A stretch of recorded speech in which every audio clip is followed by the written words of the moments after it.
Hey there, welcome to my YouTube channel. My name is Gina Govas. Thanks for being here. Today's episode is part personal story and my spiritual path through astrology.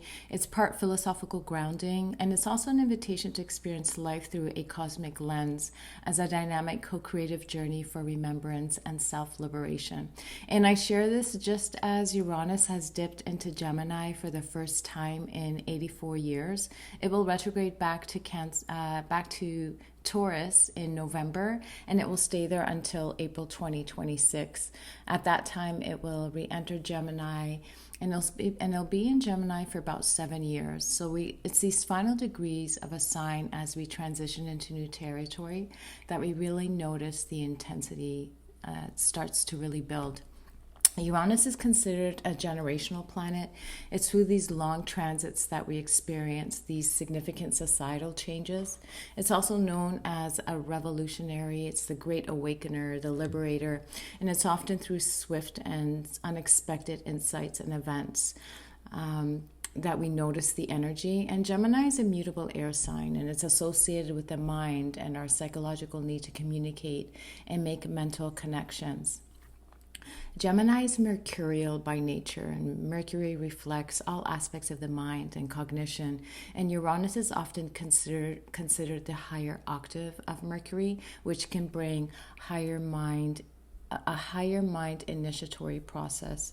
So notice where Gemini is in your birth chart by house. Notice if any planets are there. And if you were born between 1981 and 1988, your natal Uranus is in the sign of Sagittarius. So when you were born, the planet Uranus was in Sagittarius, and this is the sign that is opposite Gemini. So therefore, you will experience your midlife Uranus opposition, which I refer to as the Midlife Awakening. Check the degree of that natal placement. This initiatory process generally lasts 11 to 18 months.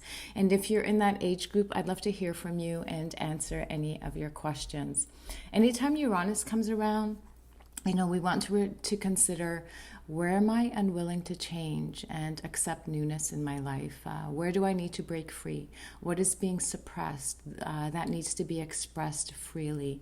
What needs to crumble? This is a time where experiences may force us to reevaluate the foundations on which we've built our beliefs. This is also where we will contend with areas of life that feel unsatisfactory. And if you are quite satisfied with your life, it may just be a good time to shake things up for a sense of aliveness. What's important with Uranus is to remain open and curious to whatever comes and to remain unattached, because it is quite swift and unpredictable in nature. And always remembering that whatever is presented is here to propel us forward to a greater truth and a higher truth. So now let's get into this episode.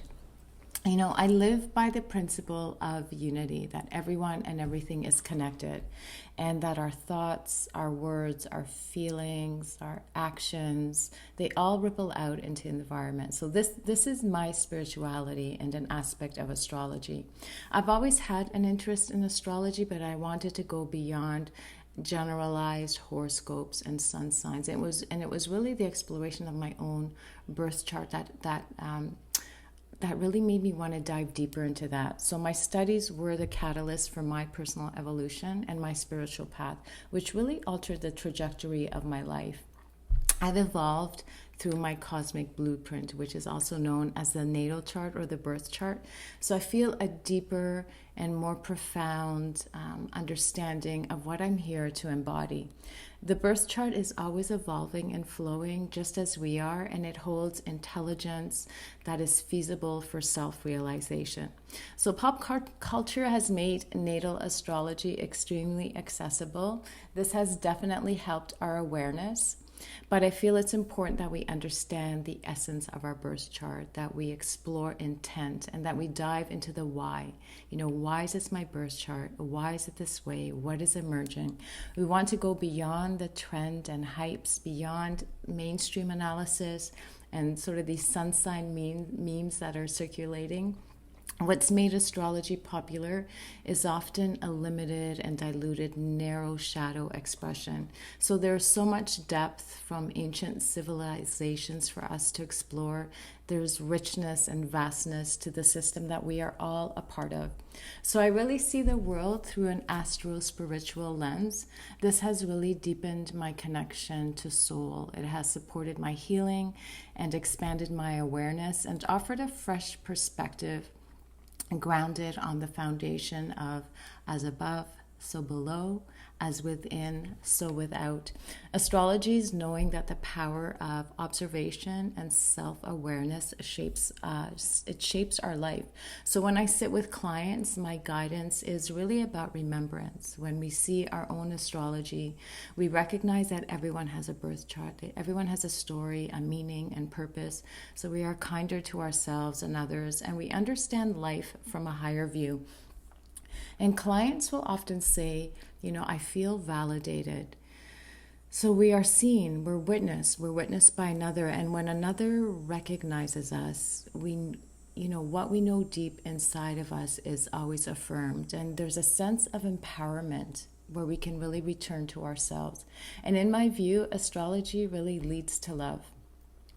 I came across a quote by evolutionary astrologer Stephen Forrest, and it was something along the lines of what I notice when I sit with my clients. So when we are more aware, we are naturally and actually more aligned with the cosmos. And when we are less aware, it seems as if we are a victim of the cosmos or that something is being done to us. I see the cosmos as a conscious entity that we are in relationship with. The astrology is happening and we are happening all at once. And we are continuously being asked to wake up, to bring shadow to light, to evolve and to align with cosmic order. I think this is a fundamental knowing that we've somewhat been disconnected from, but I don't think it can be silenced because it's in our nature and it's something that is deeply innate. So what happens when we have greater awareness? We make conscious decisions. We live in ways that feel more truthful. We break free from old patterns. We each understand our responsibility. And as we heal, we help others heal. And we can get curious when we explore the birth chart. And there is a degree of objectivity. So you become your own observer. And in that space of observation, you're awake to yourself, you have self-awareness, and how you respond within that awareness can change everything. We notice how we're engaging with our environment. We ask, what is this showing me? Why is this situation here? Why is this person here? We question the roots of our actions. The language we use towards ourselves and others changes. We notice when we are not living from our heart. We gain courage and express our authenticity, and we see ourselves in everything and live as if we are part of something larger. So I do not see it as an abstraction of the mind. I see astrology as a kinesthetic, lived reality. And all at once, we become student and teacher. Our interactions become opportunities for self-mastery. So modern astrology links to modern psychology through the use of archetypes, ancient story and myth, goddesses and gods, and the tropical zodiac corresponds with the seasons and the elements and spirit and animals. And the term archetype was coined by Carl Jung to describe these primal patterns of instinct and behavior that are shared through all humanity. So when we explore the birth chart, we find truth in symbolism, and we actually find reality in myth. We look at natal aspects and notice how these energies have manifested. How can we express energies in ways that are beneficial? Is it a healthy expression, or is it coming out as a complex? And we can also go back in time and look at our transits, what has developed over time. Astrology, it's a repetition. So we're looking at what is a theme, what is the undercurrent, what is something that we're not waking up to, what continues to repeat itself in our lives. So for example, when we're looking at the natal chart, we can look at a natal opposition or even an opposition by transit, when these two planets are across from each other. How how does that live in someone's psyche? What are the opposing forces within the self? And how does this person meet the outside world? These are different ways that we can look at the configurations in the birth chart. And we can also look at, when we're looking at planets, we can look at Venus and Mars. Again, coming back to the archetypes and the anima and the animus, do we recognize the inner masculine and the inner feminine? And again, we're looking at this as an energetic expression. How are we in relationship with another? And how have we developed this sacred union within? How have we owned the inner other? Venus and Mars representing the inner masculine and the inner feminine. These are parts of the psyche that we really need to meet, because they are sort of these valid, living expressions that are inside of us. The birth chart also holds a range of expression, potential gifts, and opportunities for growth. So we might consider, where does a part of my temperament need nourishment? And where are the blind spots? So we are not disempowered by the forces that be. We are guided, we are in communication, and we are in co-creation. We're always here to remember, to claim, to reclaim, and to integrate all parts of ourselves. To face our shadow, to bring what's unconscious to light, to claim our wholeness by understanding what is being disowned and projected. Our unlived life may be very different from the one we're living, and we may meet it first by seeing it in other people. This is a quote from The Vital Spark. It's a book by a Jungian analyst named Lisa Marciano, and I really like that because it really corresponds with what we're talking about with archetypes and astrology and the different aspects. So how do you feel when you see someone being a certain way, expressing a certain quality that may cause you to feel upset or repelled or even self-righteous? We've all been there. So when we judge others, I would ask, what is on the other side of that?